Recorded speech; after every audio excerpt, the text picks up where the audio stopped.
Dear students, welcome back to the session of class 7th math subject. Today we will do exercise number 6.3 that is based on chapter number 6 that is triangles।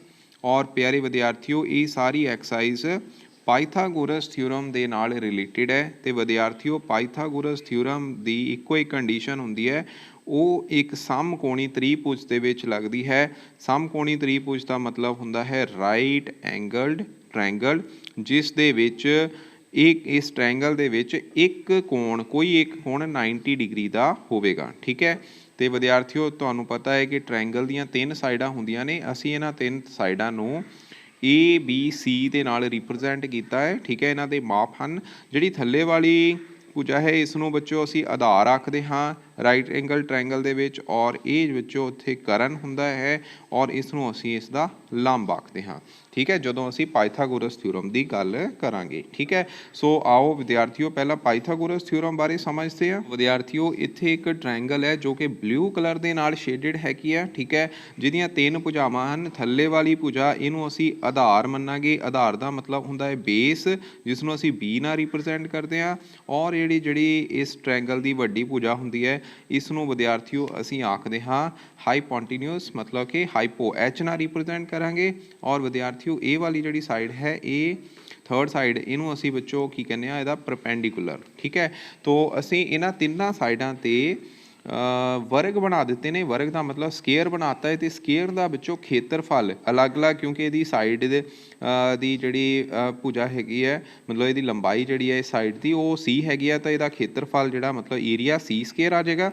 इस तरह विद्यार्थियों ए side वाले दे जोड़ा वर्ग हैगा ਉਹਦਾ खेत्रफल मतलब area A square आ जाएगा यदि बी वाली का बी स्केयर आ जाएगा। ठीक है तो विद्यार्थियों इत्थे देखण विच आया है अकॉर्डिंग टू पाइथागोरस थ्योरम कि ਜਿਹੜੀਆਂ ਦੋ ਛੋਟੀਆਂ ਭੁਜਾਵਾਂ ਨੇ ਠੀਕ ਹੈ बी ਤੇ C ਦੇ ਸਕੁਅਰ ਦਾ ਸਮ ਕਿਹਦੇ ਬਰਾਬਰ ਹੈ ਜਿਹੜੀ ਵੱਡੀ ਭੁਜਾ ਹੈ ਉਸ ਦੇ ਸਕੁਅਰ ਦੇ। ਠੀਕ ਹੈ तो ਇਸ ਨੂੰ ਬੱਚੋ ਅਸੀਂ ਆਖਦੇ ਹਾਂ ਪਾਈਥਾਗੋਰਸ ਥਿਊਰਮ मतलब कि बेस ਦਾ ਸਕੁਅਰ ठीक है प्लस परपेंडिकुलर ਦਾ ਸਕੁਅਰ बराबर कि आ जाता है ये बच्चों आता है हाइपो दे स्केयर दे बराबर। ठीक है this is your Pythagoras theorem. तो इस नाल असी बच्चों इस थ्योरम का यूज़ करते हुए सारी एक्सरसाइज हुण असी 6.3 जी है वो करन जा रहे हैं। सो विद्यार्थियों एक्सरसाइज 6.3 का फस्ट सम जिहड़ा तुहाडी स्क्रीन के उपर फ्लैश हो रहा इस विच असी ट्रायंगल ਦੀਆਂ अननोन साइड्स ਨੂੰ मतलब अज्ञात ਭੁਜਾਵਾਂ ਨੂੰ ਅਸੀਂ फाइंड आउट करना है तो राइट एंगल ट्रायंगल 'ਚ ਇੱਥੇ ਇੱਕ ਭੁਜਾ 3 ਦਿੱਤੀ ਹੈ ਜਿਹੜਾ ਕਿ ਇਹਦਾ ਲੰਬ ਹੈਗਾ। ठीक है आधार ਜਿਹੜਾ ਇਹਦਾ 4 ਦਿੱਤਾ ਹੋਇਆ ਤੇ ਵਿਦਿਆਰਥੀਓ ਅਸੀਂ ਹਾਈਪੋ ਯਾਨੀ ਕਿ ਇਹਦਾ ਕਰਨ ਜਿਹੜਾ ਹੈ ਉਹ फाइंड आउट ਕਰਨਾ ਹੈਗਾ। ਤੁਹਾਨੂੰ ਬੇਸ ਵੀ ਦੇ ਦਿੱਤਾ ਹੈ ਤੁਹਾਨੂੰ ਇਹਦਾ परपेंडिकुलर भी दे दिता है ਤੁਸੀਂ फाइंड आउट करना है हाइपो। ठीक है तो हाइपो ਲਈ फार्मूला की लगेगा कि पाइथागोरस थ्योरम के अकॉर्डिंगली ये एच स्केयर जोड़ा है वो P square plus B square के बराबर होंदा है। तो विद्यार्थियों पी की वैल्यू इत्थे 3 हैगी है 3 का वर्ग जमा बी की वैल्यू जी है वो 4 दी हुई है 4 का वर्ग 3 तीए 9 4 चौके किन्ने हो गए 16। तो विद्यार्थियों 16 ਦੇ ਵਿੱਚ 9 ਐਡ ਕੀਤੇ ਤੁਹਾਨੂੰ 25 ਪ੍ਰਾਪਤ ਹੋਇਆ ਤੇ 25 ਵਿੱਚੋਂ ਕਿਹਦਾ ਵਰਗ ਹੁੰਦਾ ਹੈ ਇਹ ਵਿੱਚੋਂ 5 ਦਾ ਵਰਗ ਹੁੰਦਾ ਹੈ। ਇੱਥੇ ਵਰਗ ਦਾ ਵਰਗ ਕੱਟ ਗਿਆ ਤੇ h ਦੀ ਵੈਲਿਊ ਸਾਨੂੰ ਕਿੰਨੀ ਮਿਲੀ 5 मिली। ठीक है तो इसका आंसर जोड़ा वो 5 आएगा पहले क्वेश्चन का। ठीक है दूसरा क्वेश्चन भी इस तरह है ये भी बच्चों असी करन दी ही वैल्यू कढ़नी है। तुसी एक काम होर कर सकते हो तुसी इहनूं ABC लिख सकते हो तो तुसी CB की वैल्यू कढ़नी तो AB का स्केयर प्लस AC का स्केयर। ठीक है AB की वैल्यू इत्थे 20 दी हुई है तो AC कितना दिता है बच्चों 15। ठीक है तो 20 का वर्ग जोड़ा है स्केयर मतलब 400 आ जाएगा 15 का स्केयर जोड़ा 225 दोनों ऐड करता 625 बन गया तो 625 किहदा वर्ग हुंदा है बच्चों 25 का तो यदा मतलब CB की वैल्यू साढ़े को कितनी प्राप्त हो गई 25। ठीक है तो इसका आंसर 25 इत्थे आएगा। ठीक है तो ये दोनों सम सीगे इन्हों असी अपनी कॉपी के उपर लिख लेना है। सैकेंड सम है ये की है which of the following can be side of right angle किहड़ियां साइड्स जिहड़ियां ने वो हो सकदियां ने ਰਾਈਟ ਐਂਗਲ ਟ੍ਰਾਇੰਗਲ ਦੀਆਂ। ਇੱਥੇ ਤੁਸੀਂ ਇੱਕ ਕੰਮ ਕਰਨਾ ਹੈ, ਜਿੱਦਾਂ ਪਹਿਲਾ ਕੁਐਸਚਨ ਤੁਹਾਨੂੰ ਦਿੱਤਾ, ਇਹਦੇ ਵਿੱਚ ਸਾਈਡਾਂ ਦਿੱਤੀਆਂ ਨੇ, ਇੱਕ 4 ਸੈਂਟੀਮੀਟਰ ਦੇ ਦਿੱਤੀ ਹੈ, ਇੱਕ 5 ਸੈਂਟੀਮੀਟਰ ਦੇ ਦਿੱਤੀ ਹੈ ਤੇ ਇੱਕ 7 ਸੈਂਟੀਮੀਟਰ ਦੇ ਦਿੱਤੀ ਹੈ। ਠੀਕ ਹੈ, ਇਹਨਾਂ ਤਿੰਨਾਂ ਦਾ ਤੁਸੀਂ ਵਰਗ ਕਰਕੇ ਦੇਖ ਲਓ। ਜਿੱਦਾਂ 4 ਦਾ ਵਰਗ ਕਰੋਗੇ ਤਾਂ ਬੱਚੋ ਤੁਹਾਨੂੰ 16 ਮਿਲੇਗਾ, 5 ਦਾ ਵਰਗ ਕਰੋਗੇ ਤਾਂ ਇਹ ਤੁਹਾਨੂੰ ਮਿਲੇਗਾ ਬੱਚੋ 25 ਤੇ 7 ਦਾ ਵਰਗ ਕਰੋਗੇ ਤਾਂ ਇਹ ਮਿਲੇਗਾ 49। ਠੀਕ ਹੈ, ਹੁਣ ਕੋਈ ਦੋ ਸਾਈਡਾਂ ਦਾ ਜੋੜ ਕਰ ਲਓ, ਜੇ ਉਹ ਤੀਸਰੀ ਸਾਈਡ ਦੇ ਸਕੇਅਰ ਦੇ ਬਰਾਬਰ ਆਉਂਦਾ ਹੈ। ਠੀਕ ਹੈ, ਜਿੱਦਾਂ ਹੁਣ ਦੇਖੋ 16 ਜਮਾ 25 ਇਹ ਕਿੰਨਾ ਬਣ ਗਿਆ ਬੱਚੋ 41, ਜੋ ਕਿ 49 ਦੇ ਬਰਾਬਰ ਨਹੀਂ ਆ ਰਿਹਾ। ਇਹਦਾ ਮਤਲਬ ਇਹ ਸਾਈਡਾਂ ਜਿਹੜੀਆਂ ਪੋਸੀਬਲ ਨਹੀਂ ਹਨ। ਠੀਕ ਹੈ, ਤਾਂ ਇਹਦਾ ਆਨਸਰ ਕੀ ਆ, ਨਹੀਂ ਆਏਗਾ। ਠੀਕ ਹੈ, ਸਾਨੂੰ ਕਿਹੜੀ ਸਾਈਡ ਦਾ ਪੁੱਛਿਆ ਹੋਇਆ, ਰਾਈਟ ਐਂਗਲ ਦੀ ਹੋ ਸਕਦੀਆਂ ਨੇ। ਤਾਂ ਵਿਦਿਆਰਥੀਓ ਜਿਹੜਾ ਪਾਇਥਾਗੋਰਸ ਥਿਊਰਮ ਨੂੰ ਸੈਟੀਸਫਾਈ ਕਰੇਗਾ ਉਹੀ ਆਏਗਾ। ਹੁਣ ਅਸੀਂ 1.5 ਦਾ ਇੱਦਾਂ ਵਰਗ ਕਰ ਲੈਂਦੇ, ਉਹ ਬੱਚਾ ਆਏਗਾ 2.25। ਠੀਕ ਹੈ, ਉਸ ਤੋਂ ਬਾਅਦ ਨੈਕਸਟ 2 ਹੈਗਾ, 2 ਦਾ ਸਕੇਅਰ ਜਿਹੜਾ ਉਹ 4 ਹੁੰਦਾ, ਸਾਰੇ ਬੱਚਿਆਂ ਨੂੰ ਪਤਾ। 2.5 ਦਾ ਵਰਗ ਜਿਹੜਾ ਹੈਗਾ ਉਹ ਆਏਗਾ 6.25। ਠੀਕ ਹੈ, ਹੁਣ ਤੁਸੀਂ ਇਹਨਾਂ ਦੋਨਾਂ ਨੂੰ ਐਡ ਕਰੋ ਤੇ ਜਦੋਂ ਤੁਸੀਂ ਐਡ ਕਰੋਗੇ ਤਾਂ ਇਹ ਤੁਹਾਨੂੰ 6.25 ਹੀ ਮਿਲੇਗਾ। ਤਾਂ ਇੱਥੇ ਵੀ 6.25 ਆ ਰਿਹਾ, ਇਹਦਾ ਮਤਲਬ ਇੱਕ ਸਾਈਡ ਦਾ ਵਰਗ, ਠੀਕ ਹੈ, ਕੋਈ ਦੋ ਸਾਈਡਾਂ ਦੇ ਵਰਗ ਦੇ ਸਮ ਦੇ ਬਰਾਬਰ ਆ ਰਿਹਾ ਹੈ ਤੇ ਪਾਇਥਾਗੋਰਸ ਥਿਊਰਮ ਨੂੰ ਸੈਟੀਸਫਾਈ ਕਰਦਾ ਹੈ। ਇਹਦਾ ਮਤਲਬ ਇਹ ਰਾਈਟ ਐਂਗਲ ਟ੍ਰਾਇੰਗਲ ਦੀ ਜਿਹੜੀਆਂ ਨੇ ਸਾਈਡਾਂ ਹੋ ਸਕਦੀਆਂ ਨੇ। ਠੀਕ ਹੈ, ਇਹ ਵਾਲਾ ਵੀ ਬੱਚੋ ਤੁਸੀਂ ਇਸੇ ਤਰ੍ਹਾਂ ਹੀ ਕਰ ਲੈਣਾ ਹੈ। ਠੀਕ ਹੈ, ਤਾਂ 2 ਦਾ ਵਰਗ ਇੱਥੇ 4 ਆਏਗਾ, ਫਿਰ 2 ਦਿੱਤਾ ਹੋਇਆ ਉਹਦਾ ਵੀ 4 ਆਣਾ ਤੇ ਨਾਲ ਦਿੱਤਾ ਬੱਚੋ 5, 5 ਦਾ ਵਰਗ 25 ਬਣ ਗਿਆ। ਤਾਂ ਇਹ ਵੀ ਸ਼ੋ ਨਹੀਂ ਹੋ ਰਿਹਾ ਕਿਉਂਕਿ 4 ਜਮਾ 4 ਕਿੰਨੇ 8 ਬਣਦੇ ਨੇ। ਠੀਕ ਹੈ, ਜੇ ਦੋਨਾਂ ਨੂੰ ਐਡ ਕਰ ਦਈਏ ਸੋ ਸੈਕਿੰਡ ਇਹਦੀ ਆਪਸ਼ਨ ਜਿਹੜੀ ਆ ਉਹ ਸਹੀ ਹੈਗੀ ਆ। ਠੀਕ ਹੈ, ਸੈਕਿੰਡ ਕੁਐਸਚਨ ਮਤਲਬ ਇਹਦਾ ਸਹੀ ਹੈਗਾ। ਤੋਂ ਬਾਅਦ ਪਿਆਰੇ ਵਿਦਿਆਰਥੀਓ ਨੈਕਸਟ ਹੈਗਾ, ਇੱਕ ਆਇਤ ਦਾ ਪਰਿਮਾਪ ਅਤੇ ਖੇਤਰਫਲ ਪਤਾ ਕਰੋ ਜਿਸ ਦੀ ਲੰਬਾਈ 15 ਸੈਂਟੀਮੀਟਰ ਹੈ ਅਤੇ ਇਸ ਦਾ ਇੱਕ ਡਾਇਗਨਲ ਦਿੱਤਾ ਹੈ। ਬੱਚੋ ਇੱਥੇ ਵਿਕਰਨ ਦਿੱਤਾ ਹੈ। ਠੀਕ ਹੈ, ਵਿਕਰਨ ਜਿਹੜਾ ਹੈ ਉਹ 17 ਸੈਂਟੀਮੀਟਰ ਹੈ। ਠੀਕ ਹੈ, ਸੋ ਵਿਦਿਆਰਥੀਓ ਸਭ ਤੋਂ ਪਹਿਲਾਂ ਅਸੀਂ ਇੱਕ ਰੈਕਟੈਂਗਲ ਡਰਾ ਕਰਾਂਗੇ, ਮਤਲਬ ਇੱਕ ਆਇਤ ਡਰਾ ਕਰਾਂਗੇ ਜਿਸ ਦੀ ਲੰਬਾਈ ਜਿਹੜੀ ਹੈ ਤੁਹਾਨੂੰ ਦਿੱਤੀ ਹੈ 15 ਸੈਂਟੀਮੀਟਰ ਤੇ ਵਿਦਿਆਰਥੀਓ ਇੱਕ ਡਾਇਗਨਲ ਵੀ ਦਿੱਤਾ ਹੋਇਆ ਹੈ ਤੇ ਇਹ ਡਾਇਗਨਲ ਜਿਹੜਾ ਹੈ ਇੱਥੇ 17 ਸੈਂਟੀਮੀਟਰ ਦਿੱਤਾ ਹੈ ਤੇ ਤੁਸੀਂ ਇਹਦਾ ਪਰਿਮਾਪ ਵੀ ਫਾਈਂਡ ਆਊਟ ਕਰਨਾ ਹੈ ਤੇ ਖੇਤਰਫਲ ਵੀ ਕੱਢਣਾ ਹੈ। ਠੀਕ ਹੈ, ਤੇ ਬੱਚੋ ਪਰਿਮਾਪ ਦਾ ਫਾਰਮੂਲਾ, ਪਰਿਮਾਪ ਮਤਲਬ ਪੈਰੀਮੀਟਰ। ਠੀਕ ਹੈ, ਜਿਹਨੂੰ ਮੈਂ P ਨਾਲ ਲਿਖਾਂਗਾ ਉਹ ਕਿਹਦੇ ਬਰਾਬਰ ਹੁੰਦਾ ਹੈ 2 × L + B। ਤੇ ਬੱਚੋ ਖੇਤਰਫਲ ਦਾ ਫਾਰਮੂਲਾ ਮਤਲਬ ਏਰੀਆ, ਏਰੀਆ ਇਹਦਾ ਕੀ ਹੁੰਦਾ ਹੈ L × B। ਠੀਕ ਹੈ, ਤੇ ਸਾਨੂੰ B ਦੀ ਵੈਲਿਊ ਨਹੀਂ ਪਤਾ, ਇਹ ਇਹਦੀ L ਦਿੱਤੀ ਹੋਈ ਹੈ, ਆ B ਦੀ ਵੈਲਿਊ ਅਸੀਂ ਪਹਿਲਾਂ ਫਾਈਂਡ ਆਊਟ ਕਰਨੀ ਹੈ ਬਾਈ ਅਪਲਾਈਂਗ ਦੀ ਪਾਇਥਾਗੋਰਸ ਥਿਊਰਮ। ਤਾਂ ਇੱਥੇ ਆਧਾਰ ਬਣ ਰਿਹਾ, ਇਹ ਲੰਬ ਬਣ ਰਿਹਾ ਔਰ ਇਹ ਕੀ ਹੈ ਬੱਚੋ ਇਹਦਾ ਕਰਨ ਹੈਗਾ। ਠੀਕ ਹੈ, ਕੀ ਹੈਗਾ ਕਰਨ ਹੈ। ਓਕੇ, ਤਾਂ ਇਹਨੂੰ ਅਸੀਂ A ਮੰਨ ਲੈਂਦੇ, ਇਹਨੂੰ B ਮੰਨ ਲੈਂਦੇ, ਇਹਨੂੰ C ਮੰਨ ਲੈਂਦੇ ਹਾਂ।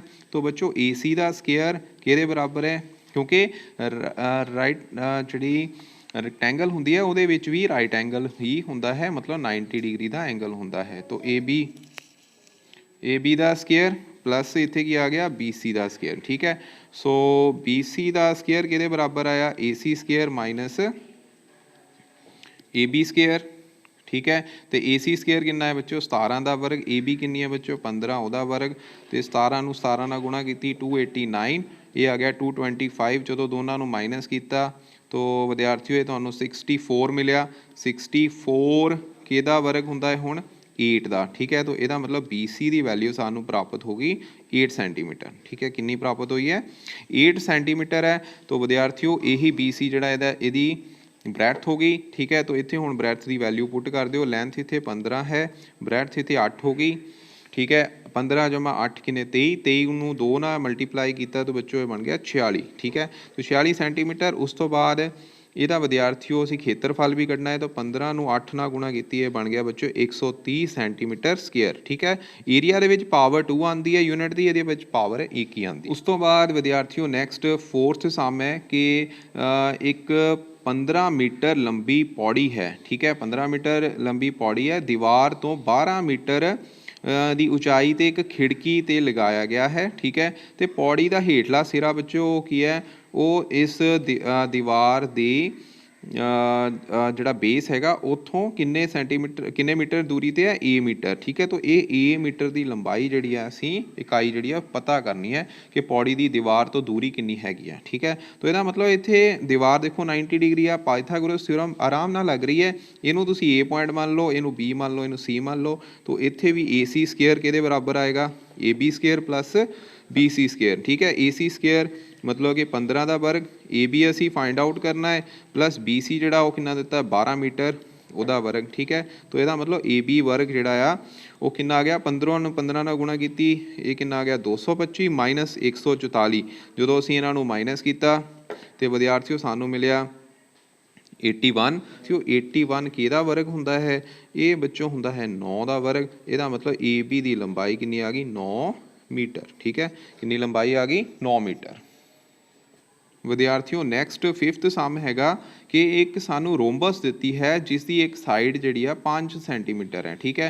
तो वो जेकर एक डायगनल की लंबाई 8 सेंटीमीटर होवे तो दूसरा डायगनल जोड़ा है असी फाइंड आउट करना दूसरा डायगनल का मतलब विकर्ण फाइंड आउट करना इसका पंजाबी वर्जन इत्थे नाल ही है।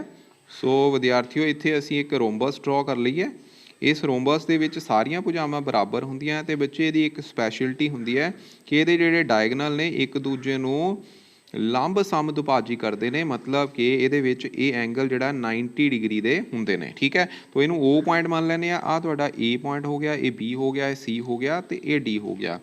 इस सम चतुर्भुज मतलब कि रोम्बस की जी एक लंबाई दी है 5 मीटर ठीक है तो सेंटीमीटर तो डायगनल जोड़ा है वो एक लेंथ दी है बच्चों 8 सेंटीमीटर। अगर 8 है बच्चों तो क्योंकि ये समदुभाजित करते हैं तो मतलब 4A हो गया तो 4A हो गया ठीक है ਅੱਧ ਅੱਧ ਹੋ ਜਾਣਾ ਇਹਨਾਂ ਦਾ। ਇੱਦਾਂ ਹੀ ਬੱਚੋ ਹੁਣ ਅਸੀਂ ਬੀ ਡੀ ਦੀ ਵੈਲਿਊ ਇੱਥੋਂ ਫਾਈਂਡ ਆਊਟ ਕਰਨੀ ਹੈਗੀ ਆ ਠੀਕ ਹੈ। ਤਾਂ ਬੀ ਡੀ ਫਾਈਂਡ ਆਊਟ ਕਰਨਾ ਬੀ ਡੀ ਫਾਈਂਡ ਆਊਟ ਕਰਨ ਲਈ ਸਾਨੂੰ ਲੋੜ ਪੈ ਗਈ ਬੱਚੋ ਬੀ ਓ ਦੀ ਠੀਕ ਹੈ। ਅਸੀਂ ਬੀ ਓ ਫਾਈਂਡ ਕਰਾਂਗੇ ਤੇ ਬੀ ਓ ਦਾ ਡਬਲ ਕਰ ਦੇਣਾ ਹੈ ਇਹਨੂੰ 2 ਨਾਲ ਗੁਣਾ ਕਰ ਦੇਣੀ ਹੈ ਉਹ ਸਾਨੂੰ ਕੀ ਮਿਲ ਜਾਏਗਾ बी डी ठीक है।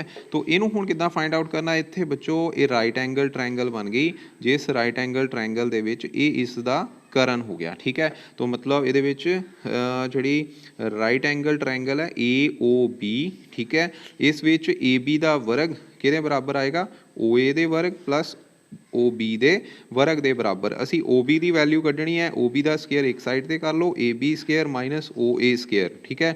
ए बी की वैल्यू कितनी है 5 का वर्ग आ गया ठीक है। ओ ए जोड़ा है वो 4 है 4 का वर्ग 5 5 बच्चों 25 हो गया 4 चौके 16 ਇਹਦਾ मतलब ये 9 बन गया ठीक है। इट मीनस ओ बी जोड़ा है ओ बी का स्केयर वो किहदे बराबर आ गए 3 के वर्ग के बराबर। इट मीनस ओ बी की वैल्यू 3 आ गई ठीक है।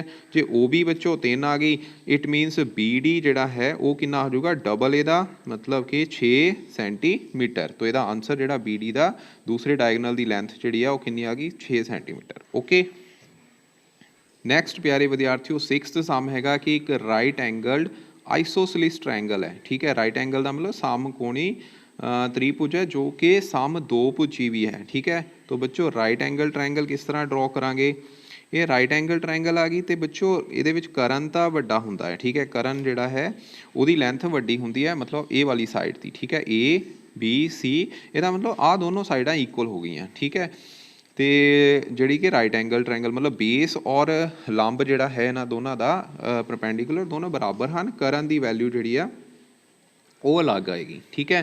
तो विद्यार्थियों इत्थे स्केयर ऑफ हाइपो दिता होया मतलब कि ए सी का वर्ग जोड़ा है वो तुहानूं दिता होया वो कितना 50 मीटर ठीक है। ध्यान दिओ ए सी हाइपो का वर्ग मतलब कि करण का वर्ग जोड़ा है वो 50 मीटर इत्थे दिता होया ठीक है। तो तुसीं आ हरेक भुजा की लंबाई पता करनी है विद्यार्थियों। इस राइट एंगल ट्रायंगल दे विच ए बी की लंबाई बी सी की लंबाई के बराबर है क्योंकि ये सम दो भुजी भी है ठीक है। तो विद्यार्थियों ए सी का वर्ग किहदे बराबर होएगा ए बी के वर्ग जमा बी सी के वर्ग के जोड़ के बराबर ठीक है। मतलब जमा का निशान मैं ऑलरेडी बोल दिता है ठीक है। सो विद्यार्थियों ए सी का वर्ग किहदे बराबर आ गया 50 दे ते ए बी जिहड़ा हैगा वो कितना है ये एक्स मान लो इनू भी एक्स मान लो और इनू भी एक्स मान लो एक्स प्लस एक्स स्केयर ये बन गया 2x स्केयर ठीक है। तो विद्यार्थियों इतों एक्स स्केयर की वैल्यू तुहानूं कितनी आई 25 दूण 50 होंदे ने दा मतलब ये 2 ते कट जाएगा ठीक है। तो दो नाल मतलब डिवीजन हो जाएगी 50 की तो 25 आया 25 बच्चों 5 का वर्ग होंदा है इसदा मतलब एक्स की वर्ग एक्स की वैल्यू जी है वो 5 सेंटीमीटर इतों आई। तो ए बी बराबर बी सी के बराबर आ गया 5 सेंटीमीटर दे ठीक है। तो इसका आंसर आएगा 5 ਸੈਂਟੀਮੀਟਰ। ਓਕੇ, ਸੋ ਵਿਦਿਆਰਥੀਓ ਹੁਣ ਅਸੀਂ 7th ਸਮ ਕਰਨ ਜਾ ਰਹੇ ਹਾਂ। 7th ਸਮ ਜਿਹੜਾ ਇਹ ਈਜ਼ੀ ਹੈਗਾ। ਇਹਦੇ ਵਿੱਚ ਇੱਕ ABC ਰਾਈਟ ਐਂਗਲ ਟ੍ਰਾਇੰਗਲ ਹੈ, ਜਿਹਦੇ ਵਿੱਚ ਰਾਈਟ ਐਂਗਲ ਟ੍ਰਾਇੰਗਲ ਕਿਤੇ ਬਣਿਆ ਹੈ C ਤੇ, ਠੀਕ ਹੈ, ਕਿਤੇ C ਤੇ। ਤੇ A ਇਸ ਨੂੰ ਲੈ ਲਾਂਗੇ, B ਇਹਨੂੰ, ਅਸੀਂ ਇਸ ਨੂੰ ਲੈ ਲਾਂਗੇ, ਠੀਕ ਹੈ। AC ਦੀ ਵੈਲਿਊ ਇੱਥੇ 8 ਸੈਂਟੀਮੀਟਰ ਦਿੱਤੀ ਹੈ ਤੇ BC ਦੀ ਵੈਲਿਊ ਦਿੱਤੀ ਹੋਈ ਹੈ ਬੱਚੇ 6 ਸੈਂਟੀਮੀਟਰ। ਅਸੀਂ AB ਫਾइंड आउट करना है तो ਪਾਈਥਾਗੋਰਸ ਥਿਊਰਮ ਲਗਾਵਾਂਗੇ, ਜਿਹਦੇ ਵਿੱਚ AB ਦਾ ਵਰਗ AC ਦੇ ਵਰਗ ਜਮਾ BC ਦੇ ਵਰਗ ਦੇ ਬਰਾਬਰ ਆਏਗਾ। ਤੇ ਵਿਦਿਆਰਥੀਓ AC ਜਿਹੜਾ 8 8 64 ਹੋ ਗਏ ਤੇ ਇਹਦੇ ਵਿੱਚ 6 ਦਾ ਵਰਗ ਜਿਹੜਾ 36 ਹੋ ਗਿਆ। 64 ਜਮਾ 36 ਬਣ ਗਿਆ ਬੱਚੋ 100। 100 ਕਿਹਦਾ ਵਰਗ ਹੁੰਦਾ ਹੈ 10 ਦਾ। ਇਟ ਮੀਨਸ AB ਸਕੁਅਰ ਬਰਾਬਰ ਆ ਗਿਆ 10 ਦੀ ਪਾਵਰ 2। ਪਾਵਰ ਨਾਲ ਪਾਵਰ ਕੱਟ ਗਈ, ਰਹਿ ਕੀ ਗਿਆ 10 ਸੈਂਟੀਮੀਟਰ। तो AB ਦਾ ਆਨਸਰ ਆ ਗਿਆ 10 ਸੈਂਟੀਮੀਟਰ, ਠੀਕ ਹੈ। ਸੋ ਇਸ ਦਾ ਆਨਸਰ ਆਏਗਾ 10 ਸੈਂਟੀਮੀਟਰ। ਓਕੇ ਜੀ। ਉਸ ਤੋਂ ਬਾਅਦ ਬੱਚੋ 8th ਸਮ ਹੈਗਾ, ਦੱਸੋ ਕਿ ਹੇਠਾਂ ਦਿੱਤੇ ਗਏ ਪਾਈਥਾਗੋਰਸ ਤ੍ਰਿਗੁਟ ਹਨ ਜਾਂ ਨਹੀਂ, ਠੀਕ ਹੈ। ਵਿਚ ਆਫ ਦਾ ਫੋਲੋਇੰਗ ਜਾਂ ਸਟੇਟ ਦਾ ਵੈਦਰ ਫੋਲੋਇੰਗ ਟ੍ਰਿਪਲੇਟ ਆਰ ਪਾਈਥਾਗੋਰੀਅਨ ਔਰ ਨੋਟ। ਤੋ ਵਿਦਿਆਰਥੀਓ ਇਸ ਲਈ ਅਸੀਂ ਇੱਕ ਫਾਰਮੂਲਾ ਅਪਲਾਈ ਕਰਾਂਗੇ। ਉਸ ਨੂੰ ਬੱਚੇ ਸਮਝਣ ਲਈ ਤੁਸੀਂ ਇੱਕ ਇੱਥੇ ਰਾਈਟ ਐਂਗਲ ਟ੍ਰਾਇੰਗਲ ਡਰਾ ਕਰ ਲਓ। ਇਹਦੇ ਵਿੱਚ ਇੱਕ ਸਾਈਡ ਜਿਹੜੀ ਆ ਉਹਨੂੰ ਅਸੀਂ 2NM ਮੰਨਾਂਗੇ, ਠੀਕ ਹੈ। 2NM, ਇੱਥੇ N ਤੇ M ਜਿਹੜੇ ਕੋਈ ਇੰਟੀਜਰ ਹੈਗੇ ਨੇ, ਠੀਕ ਹੈ। ਤੇ ਵਿਦਿਆਰਥੀਓ ਜਿਹੜੀ ਇੱਕ ਵੈਲਿਊ ਇਹ ਵਾਲੀ ਲੰਬ ਹੈਗਾ, ਇਹ ਹੋਏਗਾ M ਦਾ ਸਕੁਅਰ ਮਾਈਨਸ N ਦਾ ਸਕੁਅਰ। ਇਹ ਵਿੱਚੋਂ ਹੋਏਗਾ M square plus N square ਦੇ ਬਰਾਬਰ, ਠੀਕ ਹੈ। ਤੋ ਇਹ ਫਾਰਮੂਲਾ ਅਪਲਾਈ ਕਰਦੇ ਹੋਏ ਅਸੀਂ ਇੱਥੋਂ ਦੇਖ ਲੈਣਾ ਹੈ ਕਿ ਟ੍ਰਿਪਲੇਟ ਹਨ ਜਾਂ ਨਹੀਂ ਹਨ। ਪਹਿਲਾ ਕੁਐਸਚਨ ਅਸੀਂ ਸੋਲਵ ਕਰਨ ਜਾ ਰਹੇ ਹਾਂ। ਪਹਿਲੇ ਸਮ ਦੇ ਵਿੱਚ ਕੀ ਆ, ਵੈਲਿਊਜ਼ ਦਿੱਤੀਆਂ ਹੋਈਆਂ 5 7 ਤੇ 12, ਠੀਕ ਹੈ। 5 7 ਤੇ 12। ਇਹਦੇ ਵਿੱਚੋਂ ਬੱਚੋ ਅਸੀਂ ਪਹਿਲਾਂ ਈਵਨ ਵੈਲਿਊ ਚੂਜ਼ ਕਰਨੀ ਹੈ, ਠੀਕ ਹੈ, ਆਹ ਵਾਲੀ ਵੈਲਿਊ ਦੇ ਨਾਲ। ਤੋ 12 ਹੈਗਾ, 12 ਨੂੰ ਅਸੀਂ ਕਿੱਦਾਂ ਲਿਖਾਂਗੇ 2 ਗੁਣਾ 2 ਗੁਣਾ 2 ਗੁਣਾ 3, ਠੀਕ ਹੈ। ਤੇ ਵਿਦਿਆਰਥੀਓ ਇਹਦੇ ਵਿੱਚ ਇੱਕ ਚੀਜ਼ ਦਾ ਧਿਆਨ ਰੱਖਣਾ ਹੈ ਕਿ ਜਿਹੜੀ M ਦੀ ਵੈਲਿਊ ਹੈ ਉਹ N ਤੋਂ ਵੱਡੀ ਹੋਵੇ, ਠੀਕ ਹੈ। ਇਹਦੇ ਵਿੱਚ ਹੁਣ ਇਹ N ਬਣ ਗਿਆ, ਇਹ M ਹੋ ਗਿਆ ਤੇ ਆ 2 ਆ ਰਿਹਾ, ਠੀਕ ਹੈ। ਤਾਂ ਪਹਿਲੀ ਭੁਜਾ ਨੂੰ ਅਸੀਂ ਇਸ ਤਰ੍ਹਾਂ ਲਿਖ ਲਿਆ, ਠੀਕ ਹੈ। ਥੋੜਾ ਜਿਹਾ ਟ੍ਰਿਕੀ ਹੈ, ਥੋੜਾ ਜਿਹਾ ਤੁਹਾਨੂੰ ਦਿਮਾਗ ਲਗਾਉਣਾ ਪੈਣਾ, ਫਿਰ ਇਹ ਸਮ ਈਜ਼ੀ ਹੋ ਜਾਂਦਾ। ਤੇ ਹੁਣ ਅਸੀਂ M ਦਾ ਸਕੁਅਰ ਕਰ ਲੈਣਾ। M ਦਾ ਸਕੁਅਰ ਬੱਚੋ ਇੱਥੇ ਅਗਲੀ ਸਾਈਡ M ਦਾ ਸਕੁਅਰ ਮਾਈਨਸ N ਦਾ ਸਕੁਅਰ। M ਦਾ ਸਕੁਅਰ ਬੱਚੋ ਮਤਲਬ 3 ਦਾ ਸਕੁਅਰ ਆ ਗਿਆ 9 ਤੇ 2 ਦਾ ਵਰਗ ਜਿਹੜਾ ਹੈਗਾ ਉਹ ਕਿੰਨਾ ਬਣ ਗਿਆ 4। 9 ਦੇ ਵਿੱਚੋਂ 4 ਕੱਢੇ ਬੱਚੋ ਸਾਨੂੰ 5 ਪ੍ਰਾਪਤ ਹੋਇਆ। ਇਸੇ ਤਰ੍ਹਾਂ ਬੱਚੋ M square plus N square ਇਹ ਕਰਾਂਗੇ। ਤੇ ਵਿਦਿਆਰਥੀਓ ਇੱਥੇ M ਦਾ ਵਰਗ ਜਿਹੜਾ ਹੈਗਾ ਮਤਲਬ M ਦੀ ਵੈਲਿਊ ਕਿੰਨੀ ਆਈ 3। 3 ਦਾ ਵਰਗ ਕਿੰਨਾ 9 ਆ ਗਿਆ ਤੇ ਜਮਾ 2 ਦਾ ਵਰਗ 4 ਆ ਗਿਆ, ਠੀਕ ਹੈ। ਤਾਂ ਇਹ ਬਣ ਗਿਆ 13, ਠੀਕ ਹੈ। ਸਾਡੇ ਕੋਲ ਆਪਸ਼ਨ ਸੀਗੀਆਂ ਕਿਹੜੀਆਂ ਕਿਹੜੀਆਂ, ਦੇਖੋ ਸਾਈਡਸ ਸੀਗੀਆਂ ਕਿਹੜੀਆਂ 5 7 ਤੇ 12। ਇੱਥੇ ਬੱਚੋਂ ਮਿਲ ਰਹੀਆਂ ਨੇ 5 13 ਤੇ 12, ਠੀਕ ਹੈ। ਇਹਦਾ ਮਤਲਬ ਇਹ ਟ੍ਰਿਪਲੇਟ ਨਹੀਂ ਹੈਗਾ, ਠੀਕ ਹੈ, ਇਹ ਟ੍ਰਿਪਲੇਟ ਨਹੀਂ ਹੈਗਾ, ਠੀਕ ਹੈ। ਤਾਂ ਬੱਚੋ ਥੋੜਾ ਜਿਹਾ ਟ੍ਰਿਕੀ ਹੈ। ਅਗਲਾ ਇੱਕ ਸਮ ਇਹਦੇ ਨਾਲ ਦਾ ਹੋਰ ਕਰ ਲੈਂਦੇ ਆ, ਫਿਰ ਤੁਹਾਨੂੰ ਇਹ ਸਮਝ ਆ ਜਾਏਗਾ। ਇਹ ਵਿਦਿਆਰਥੀਓ ਇਸ ਦਾ ਹੀ ਸੈਕਿੰਡ ਪਾਰਟ ਜਿਹੜਾ ਹੈ ਉਹ ਕੀ ਹੈ 3 4 ਤੇ 5, ਠੀਕ ਹੈ। ਇਹਦੇ ਵਿੱਚੋਂ ਹੁਣ ਈਵਨ ਵੈਲਿਊ ਕਿਹੜੀ ਹੈ, ਇਹ 'ਚੋਂ ਬੱਚੋ ਈਵਨ ਵੈਲਿਊ 4 ਹੈਗੀ ਤੇ 4 ਨੂੰ ਅਸੀਂ ਕਿੱਦਾਂ ਲਿਖ ਸਕਦੇ 2 ਗੁਣਾ 2 ਹੀ ਬਣਨਾ ਹੈ, ਠੀਕ ਹੈ। ਤਾਂ ਅਸੀਂ ਇੱਦਾਂ ਲਿਖਾਂਗੇ 2 into 2 into 1, ਠੀਕ ਹੈ। ਮਤਲਬ ਕਿ ਇਹਦੇ ਵਿੱਚ M ਵੱਡਾ ਹੋਵੇ, ਆਹ ਵਾਲੀ ਵੈਲਿਊ ਵੱਡੀ ਹੋਵੇ, ਠੀਕ ਹੈ। ਇੱਥੇ M ਦੀ ਵੈਲਿਊ 2 ਆ ਗਈ ਤੇ N ਜਿਹੜਾ ਹੈ ਉਹ 1 ਹੈਗਾ। 2 ਨੂੰ ਨਾਲ ਲੈਣਾ ਹੀ ਲੈਣਾ ਹੈ, ਠੀਕ ਹੈ। ਇੱਕ ਈਵਨ ਵੈਲਿਊ ਹੋਣੀ ਚਾਹੀਦੀ ਹੈ, ਫਿਰ ਤੁਸੀਂ ਈਜ਼ੀ ਇਹ ਕਰ ਸਕਦੇ ਹੋ, ਇਹ ਫਾਰਮੂਲਾ ਮਤਲਬ ਅਪਲਾਈ ਕਰ ਸਕਦੇ ਹੋ। ਤੇ ਵਿਦਿਆਰਥੀਓ ਹੁਣ ਅਸੀਂ M square minus N square ਕਰ ਦੇਣਾ। M ਦੀ ਵੈਲਿਊ 2 ਹੈ, 2 ਦਾ ਵਰਗ 4 ਆ ਗਿਆ ਤੇ 1 ਦਾ ਵਰਗ ਬੱਚੋ 1 ਹੀ ਬਣਨਾ। ਤਾਂ 4 ਮਾਈਨਸ 1 ਬਣ ਗਿਆ ਬੱਚੋ 4 ਦੇ ਵਿੱਚੋਂ 1 ਕੱਢ ਕੇ ਤੇ ਇਹ ਬਣ ਗਿਆ 3, ਠੀਕ ਹੈ। ਤੇ ਅਗਲਾ ਹੈਗਾ M square plus N square ਤੀਸਰੀ ਸਾਈਡ। ਤੇ ਇਹਦਾ ਮਤਲਬ 2 ਦਾ ਹੀ ਵਰਗ ਕਰਨਾ ਤੇ 1 ਦਾ ਵਰਗ ਕਰਨਾ, ਉਹਨਾਂ ਨੂੰ ਜੋੜਨਾ ਹੈ। ਤਾਂ 4 ਜਮਾ 1 ਕਿੰਨਾ ਬਣ ਗਿਆ ਬੱਚੋ 5। ਹੁਣ ਟ੍ਰਿਪਲੇਟ ਵਿੱਚ ਦੇਖੋ 5 ਵੀ ਹੈਗਾ 3 ਵੀ ਹੈਗਾ ਤੇ 4 ਤਾਂ ਅਸੀਂ ਵੈਲਿਊ ਲਈ ਹੈ, ਠੀਕ ਹੈ। ਤਾਂ ਵਿਦਿਆਰਥੀਓ ਇਹ ਇੱਕ ਟ੍ਰਿਪਲੇਟ ਹੈਗਾ ਹੈ, ਠੀਕ ਹੈ। ਇਸੇ ਤਰ੍ਹਾਂ ਵਿਦਿਆਰਥੀਓ ਹੁਣ ਤੁਸੀਂ ਆਹ ਵਾਲਾ ਤੇ ਇਹ ਵਾਲਾ ਸਮ ਜਿਹੜਾ ਕਰਨ ਦੀ ਕੋਸ਼ਿਸ਼ ਕਰਨੀ ਹੈ। ਮੈਂ ਇੱਥੇ ਕਰ ਦਿੰਦਾ, ਦੇਖੋ ਇਹ 'ਚ 10 ਨੂੰ ਲਓਗੇ ਤੁਸੀਂ 2 into ਕਿਸ ਤਰ੍ਹਾਂ ਲਾਓਗੇ 2 into ਹੋਰ ਕੋਈ ਫੈਕਟਰ ਬਣਦੇ ਨਹੀਂ ਹੈ तो 2 into 1 into 5, ठीक है। 2 into 1 into 5 ਇਹ ਲਓਗੇ ਤੇ ਵਿਦਿਆਰਥੀਓ ਇਹਦੇ ਵਿੱਚ ਤੁਸੀਂ ਵੈਲਿਊਜ਼ ਲਓਗੇ ਜਿੱਦਾਂ 12 ਹੈਗਾ। ਇਹ ਵਿਦਿਆਰਥੀਓ ਇਸ ਦੇ ਵਿੱਚ 12 ਨੂੰ ਕਿੱਦਾਂ ਲਿਖੋਗੇ 2 into 2 into 3, ਠੀਕ ਹੈ। ਤੋ ਇਹ ਅਸੀਂ ਪਹਿਲਾ ਹੀ ਸਮ ਜਿਹੜਾ ਇਹਦੇ ਵਿੱਚ ਇਹੀ ਟ੍ਰਿਪਲੇਟ ਲੈ ਸੀਗੇ ਤਾਂ ਇਹ ਟ੍ਰਿਪਲੇਟ ਹੋਵੇਗਾ, ਠੀਕ ਹੈ। ਤਾਂ ਦੋਨੋਂ ਆਨਸਰ ਜਿਹੜੇ ਆ 4th ਵੀ ट्रिपलेट है तो सैकेंड भी ट्रिपलेट सीगा, ये दोनों ट्रिपलेट नहीं होणगे, ये तुसीं हुण चैक कर सकते हो। ठीक है, यही फार्मूला अप्लाई करते हुए। ओके, उस तो बाद विद्यार्थियों हुण असीं MCQs करने ने, तो MCQ दे विच सब तो पहला MCQ हैगा कि एक ट्रायंगल है जिहदे विच एक एंगल 40 डिग्री का है, B जिहड़ा हैगा 55 का है, तो C एंगल बच्चों दसना है। बच्चों सानू पता है त्रिभुज के अंदरूनी कोणां का जोड़ 180 डिग्री हुंदा है, तो विद्यार्थियों जे 40 नूं तुसीं 55 च ऐड कर दिओ तो 95 बनदा। 95 च होर किन्ने ऐड करांगे ताकि आंसर जिहड़ा 180 आवे, तो विद्यार्थियों ये आएगा 85, तो इसका डी ऑप्शन जिहड़ी है इसदी राइट आंसर हैगा। ठीक है, किहड़ी ऑप्शन है? D option.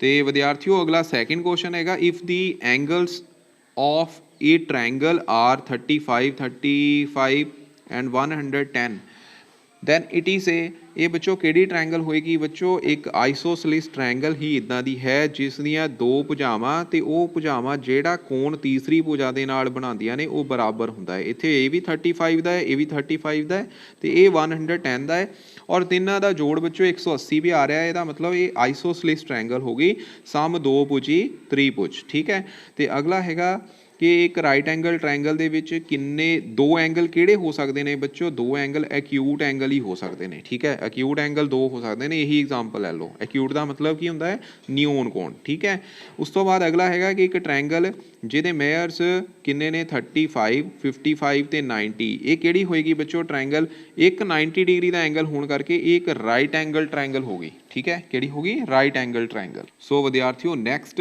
सम हैगा 5th MCQ है कि किहड़ी ट्रायंगल इन्हां विचों पॉसीबल नहीं हैगी whose angle measures are given. तो बच्चों इन्हां एंगल्स के जिहड़े मेयर्स ने वो गिवन हैगे ने, एंगल का माप गिवन हैगा। सारिਆਂ ਨੂੰ ਤੁਸੀਂ जोड़ के देख लो, इन्हां तिन्नां एंगल ਨੂੰ जेकर जोड़ोगे तो बच्चों 180 मिलेगा, इदां इन्हां तिन्नां ਨੂੰ जोड़ोगे तो 180 प्राप्त होएगा, इदां बच्चों इन्हां ਨੂੰ जोड़न ते तुहानूं 180 प्राप्त होएगा, पर जेकर तुसीं इन्हां ਨੂੰ जोड़दे हो तो तुहानूं 190 प्राप्त होएगा। तो यही ऑप्शन आएगी क्योंकि ट्रायंगल के इंटरनल एंगल का सम हमेशा 180 डिग्री हुंदा हैगा। ठीक है, अगला बच्चों 6th सम जिहड़ा आ ये बड़ा इंपॉर्टेंट है। ठीक है बच्चों, इस सम नूं करन लई एक असीं सौखा तरीका करना है।